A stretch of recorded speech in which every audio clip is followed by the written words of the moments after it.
తెలుగు రాష్ట్రాల్లో దంచి కొడుతున్నాయి ఎండలు 42 నుంచి 44 డిగ్రీల మధ్య ఉష్ణోగ్రతలు నమోదవుతున్నాయి. ఉదయం 11 గంటల నుంచి సాయంత్రం 4 గంటల వరకు ప్రజలు బయటకు రావద్దని హెచ్చరించింది ఐఎండీ. వడగాల్పుల తీవ్రత అధికంగా ఉండడంతో యెల్లో అలర్ట్ జారీ చేశారు. ఖమ్మం, నల్గొండ, సూర్యాపేట, మహబూబ్ నగర్, నాగర్ కర్నూల్, వనపర్తి, నారాయణపేట, జోగులాంబ గద్వాల జిల్లాలకు యెల్లో అలర్ట్ జారీ అయింది.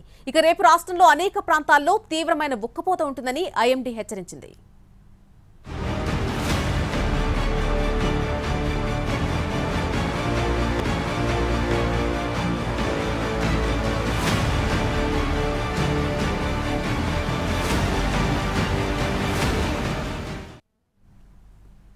విశాఖలో ఎండలు రోజురోజుకు మండిపోతున్నాయి. ఉదయం నుంచి భానుడు నిప్పుల వర్షం కురిపిస్తున్నాడు. ఎండల దాటికి నగరవాసులు బెంబేలెత్తిపోతున్నారు.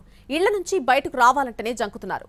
కోస్టల్ ప్రాంతం కావడంతో తేమ ప్రభావంతో మరింత ఉక్కుపోతగా మారిపోయింది విశాఖ.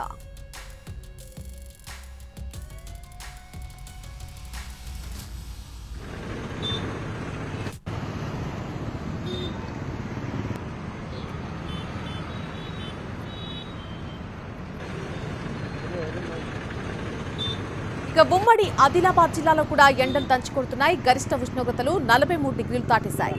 ఎండల తీవ్రతకు ఉపాధి హామీ కూలీలు అల్లాడిపోతున్నారు.